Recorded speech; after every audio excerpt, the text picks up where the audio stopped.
po yung kanyang mga, ano yan, yung mga hibla-hibla. Ibig sabihin nun, pag nag-marinate kayo, mas madali po niyang ma-absorb yung mga ilalagay natin. Sige po. Kunyari, gigil na gigil kayo sa makulit yung anak.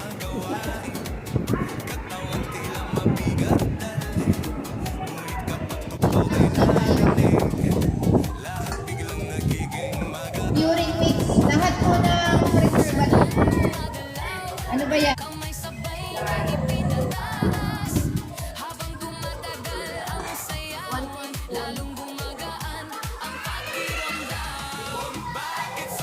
Okay. Kailangan po tudurugin muna natin. Kailangan yung phosphate at saka yung lactose pag mix nyo. Kasi yung phosphate, di ba? Ano nasa binder? So pagka hindi nyo siya tinunaw sa tubig, 1/4. So ito po yung 1/4 cup. Sige po.